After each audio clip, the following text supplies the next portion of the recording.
अस्सलाम वालेकुम नाज़रीन किराम, मैं हूं आपका होस्ट अयाज अहमद। नाज़रीन किराम, इस दुनिया के अंदर अरबों इंसान बसते हैं, लेकिन बहुत कम लोग ऐसे होते हैं जो तारीख के अंदर जिंदा रहते हैं, जिनकी बहादुरी और शुजात की मिसालें आने वाली नस्लें कई दहाइयों तक देती हैं। एक ऐसी शख्सियत पाकिस्तान के अंदर भी मौजूद है जिसको दुनिया कैदी नंबर 804 के नाम से जानती है, जो ये सीना तान कर कहता है कि हिम्मत करो, आगे बढ़ो और मुझे मेरे केसेस के अंदर सजा सुनाओ। पिछले व्लॉग के अंदर मैं आपको तफसील के साथ ये बता चुका हूं कि क्यों इमरान खान के केस की सजा एक मरतबा फिर मौखर की गई है। अब उसके ऊपर जो जज साहब है जिन्होंने फैसला मौखर किया, उनका जवाब आया है कि यह फैसला मौखर क्यों हुआ। हुकूमत ने प्रेस कॉन्फ्रेंस किया, बड़ी अहम, पाकिस्तान तहरीक इंसाफ ने प्रेस कॉन्फ्रेंस की है, पार्लियामेंट के अंदर इसके ऊपर बात हुई है और बाकायदा एहतजाज ऊ करके एहतजाज शुरू हो गया है। और शेर अफजल खान मरवत को पाकिस्तान तहरीक इंसाफ की जानब से शो काज नोटिस भी जारी कर दिया गया है। अब वो उसके ऊपर जवाब देंगे। जो जज साहब ने जवाब दिया वो मैं आपके सामने जरा पहले रखता हूं। जज साहब ने कहा कि फैसला सुनाने के लिए 2 मरतबा मैंने केस कॉल किया, यानी कि बुलाया, आओ मैं फैसला सुनाता हूं, लेकिन ना इमरान खान आए, ना इमरान खान की अहलिया बुशरा बीबी आई और ना इमरान खान के वकला आए।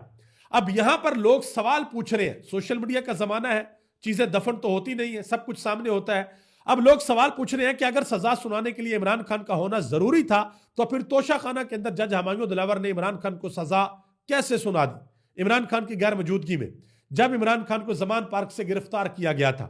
और लोग यह सवाल भी पूछ रहे हैं कि जब इमरान खान की कानूनी टीम को यह बताया गया था कि फैसला 11 बजे सुनाया जाएगा, तो जज साहब 8:30 अडयाला जेल क्या लेने गए थे, क्योंकि फैसला तो 11 बजे होना था। और जब इमरान खान को बताया गया तो इमरान खान ने कहा कि 11 बजे फैसला है, मैं 11 बजे आ जाऊंगा, लेकिन जज साहब को कोई जल्दी थी, वो चले गए। अब जो असल कहानी है वो बाहर आ चुकी है, वो मैं आपके सामने रखने के लिए जा रहा हूं। देखिए, हुकूमत का शुरू से एक मोटिव है, और वो मोटिव क्या है कि किसी ना किसी तरीके से इमरान खान को हमने जेल के अंदर बंद रखना है। अगर यह बंदा जेल से बाहर निकल आया तो फिर हम हुकूमत नहीं कर सकेंगे, तख्त हमारे पास नहीं रहेगा, कुर्सी हमारे नीचे नहीं रहेगी। अब जो हुकूमत की प्लानिंग है वो भी जरा आप सुन लें। 17 तारीख अगली पड़ी है फैसले की, और 15 तारीख को या 16 को मुज़ाकरात की अगली नशिस्त भी होने के लिए जा रही है। इस बीच जुडिशल कमीशन का इजलास भी होना है। इस्लामाबाद हाई कोर्ट के अंदर नए जजेस की अपॉइंटमेंट का मसला भी जेर गौर आना है। हुकूमत की यह कोशिश है कि फैसले को मौखर करे, लेट सुनाए, ताकि जब इमरान खान की टीम इस फैसले को चैलेंज करे इस्लामाबाद हाई कोर्ट के अंदर, तो उस वक्त वहां पर जो 4 गालिबन नए जजेस आने हैं वो आ चुके हों और उनके सामने इमरान खान का केस लगाया जाए। तो मैं यहां पर सिर्फ एक चीज गोश गुजार करना चाहूंगा कि आप जो मर्जी कर लें, जैसी मर्जी प्लानिंग कर लें, एक प्लान अल्लाह का है और एक आपका है। प्लान वही कामयाब होगा जो अल्लाह का प्लान है। आप जोन से मर्जी जजेस, जोन सी मर्जी हाई कोर्ट्स के अंदर लगा ले, जो सच है वो सबके सामने आ जाता है और झूठ का पर्दा एक ना एक दिन फाश जरूर होता है। हुकूमती वज़रा अता तारड़ साहब और जनाब मोहतरम तलाल चौधरी, उन्होंने प्रेस कॉन्फ्रेंस की। अता तारड़ कहते हैं कि बकरे की मां कब तक खैर मनाएगी, फैसला आना ही आना है। और तलाल चौधरी साहब कहते हैं कि फैसला टेक्निकल वजूहात की बुनियाद के ऊपर मौखर हुआ है। आप अंदाजा लगा ले कि कम से कम प्रेस कॉन्फ्रेंस जब करने के लिए आते हैं तो आने से पहले जरा आपस में तो सलाह कर लिया करें कि हमने बयानात किस तरीके के देने हैं। सलमान अकरम राजा ने बड़ी अहम तरीन प्रेस कॉन्फ्रेंस की पाकिस्तान तहरीक इंसाफ की जानब से। उन्होंने कहा कि इमरान खान को जेल में रखना अब इस निजाम पर बोझ बन चुका है, यह चीज अब ज्यादा देर नहीं चल सकेगी। इमरान खान को बाहर आने की ना तो कोई ख्वाहिश है और ना ही कोई फिक्र है, ताहम वो अपने बेगुनाह रुफका की जमानतें जरूर चाहते हैं। इमरान खान ये कहते हैं कि मुझे बाहर मत निकालो, मैं अदालतों के अंदर लड़ कर आऊंगा, लेकिन जो हमारे बेगुनाह लोग जेलों के अंदर कैद हैं उनको जेलों से बाहर निकाला जाए। मजीद सलमान अकरम राजा ने एक और बड़ी अहम बात की। उन्होंने कहा कि ये सारे का सारा केस चल रहा है 190 मिलियन पाउंड केस, जिसका असल नाम है अलकादर केस, क्योंकि अलकादर केस इसलिए नाम इस्तेमाल नहीं किया जाता कि फिर यूनिवर्सिटी का नाम आएगा अलकादर यूनिवर्सिटी, वहां से मलक रियाज का नाम भी आएगा, वहां से फिर वो जो कनेक्टेड है पीछे नवाज शरीफ का बेटा हसन नवाज या गालिबन हुसैन नवाज, उसकी बात भी चलेगी। तो इसका नाम ही रखा हुआ है 190 मिलियन पाउंड केस। तो सलमान अकरम राजा ने कहा कि ये पैसे पाकिस्तान के अंदर सुप्रीम कोर्ट के अकाउंट में है और इनको इन्वेस्ट भी किया गया है और उन पैसों के ऊपर 20 अरब रुपया मुनाफा भी कमाया गया है, जबकि इमरान खान और इमरान खान की अहलिया ने एक चवानी का भी फायदा नहीं उठाया। वो तो सिर्फ ट्रस्टी है, जिस तरीके से इमरान खान ने शौकत खानम बनाया, जिस तरीके से इमरान खान ने नमल यूनिवर्सिटी बनाई, आप बताएं कि एक साल के अंदर इमरान खान को तकरीबन 10 अरब रुपया करोड़ों पाकिस्तानी पाकिस्तान और पूरी दुनिया से इकट्ठा करके देते हैं कि आप शौकत खानम को चलाएं, जहां पर गरीब लोगों का इलाज होता है आप करवाएं। तो क्या इमरान खान उसके अंदर से पैसे कमाते हैं? क्या इमरान खान नमल यूनिवर्सिटी से पैसे कमाते हैं? इमरान खान तो एक चवानी के भी देनदार नहीं है इन मामलात के अंदर। लेकिन जो हुकूमत है वो किसी भी सूरत ये साबित करना चाहती है कि जिस तरीके से हमारे ऊपर ठप्पा है कि ये करप्ट है, ये करप्शन करते हैं, ये लूटते हैं, ये ठप्पा इमरान खान के ऊपर भी लग जाए। तो जब तक अल्लाह नहीं चाहेगा तब तक ठप्पा नहीं लगेगा। और अगर किसी जगह पर इमरान खान ने करप्शन की हुई, जो कि अभी तक बाजार नजर तो नहीं आती, अगर की हुई तो फिर वो ठप्पा लग जाएगा। लेकिन मेरा ख्याल है कि यह ख्वाहिश इनकी ख्वाहिश ही रहेगी। अब आगे आज कौमी असेंबली के अंदर इजलास हुआ जी, और उस इजलास के अंदर पाकिस्तान तहरीक इंसाफ ने ऊ करके एहतजाज किया है, और उस ऊ के एहतजाज की वजह से हुकूमती लोग काफी ज्यादा परेशान हुए हैं। ख्वाजा आसिफ साहब बहुत ज्यादा परेशान हुए हैं। जिस वक्त पाकिस्तान तहरीक इंसाफ ऊ करके एहतजाज कर रही थी तो स्पीकर साहब ने पूछा कि सवाल नहीं करना, तो आगे से फिर पूछा गया, सवाल यह किया गया कि गोली क्यों चलाई, ये जवाब दिया गया। जब स्पीकर ने सवाल किया ना कि सवाल नहीं करना, ऊ ही करना बस, तो आगे से फिर पूछा गया जी गोली क्यों चलाई। तो उस पर बड़ा एक अजीबोगरीब किस्म का रिएक्शन भी आया। असद कैसर ने बाहर आकर बात की। उन्होंने कहा जी हमारा एहतजाज तब तक जारी रहेगा जब तक जुडिशल कमीशन नहीं बनता। और पार्लियामेंट के अंदर ख्वाजा आसिफ साहब उन्होंने तो यहां तक कह दिया, उन्होंने कहा जी मुज़ाकरत वगैरह खत्म करें, छोड़े इस ड्रामे को जो लगाया हुआ है। उन्होंने कहा जी ये पाकिस्तान तहरीक इंसाफ मुज़ाकरत करना ही नहीं चाहती। देखें इसका बड़ा आसान हल है, आप जुडिशल कमीशन बना दें और तहरीक इंसाफ का मुंह बंद कर दें। जिस तरीके से पहले आप लोगों को लोग कहते थे, जब तहरीक इंसाफ कहती थी कि आप फॉर्म 47 की हुकूमत, अब भी वो कहते हैं, उसका आसान हल था कि आप फॉर्म 45 टेबल के ऊपर रख दें, ईवान के अंदर रख दें, अल्लाह के 99 नामों के नीचे रख दें आप फॉर्म 45, और कहें कि ये हम हक सच के ऊपर जीते हुए, जो कि आज तक आप लोगों ने नहीं किया। वो बड़ा आसान है अगर आपके पास वो फॉर्म 45 है। इसी तरह जुडिशल कमीशन बना दे। तहरीक इंसाफ का एक ही मुतालबा, बड़ा मुतालबा है कि जुडिशल कमीशन बनाए सुप्रीम कोर्ट के सीनियर जजेस के अंदर, तो वो जुडिशल कमीशन आप बना दे। अब आगे आ जाए जी, जो तीसरा दौर होने के लिए जा रहा है मुज़ाकरात का, उस हवाले से शाकिर महमूद अवान उन्होंने ट्वीट किया, कहते हैं कि स्पीकर कौमी असेंबली सरदार अयाज सादक ने मुज़ाकराती कमेटियों का इजलास 16 जनवरी को तलब कर लिया है। यह मुज़ाकराती कमेटी का तीसरा इजलास होगा।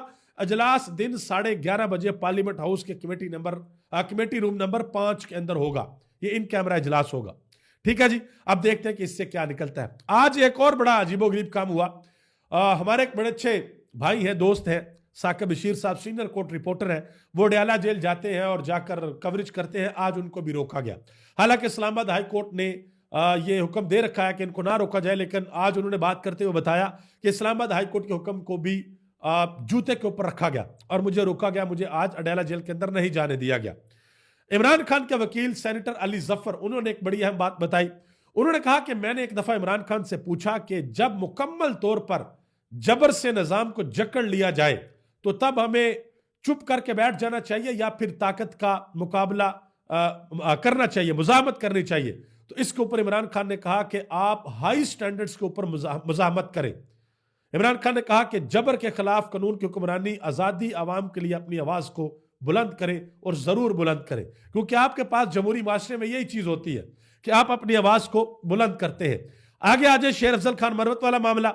शेर अफजल खान मरवत को इमरान खान की हिदायत के ऊपर पाकिस्तान तहरीक इंसाफ की जानिब से शोकाज नोटिस जारी कर दिया गया है कि आपने पार्टी डिसिप्लिन की वायलेशन की है। इसके ऊपर 7 दिन के अंदर अंदर उनसे जवाब तलब किया गया है।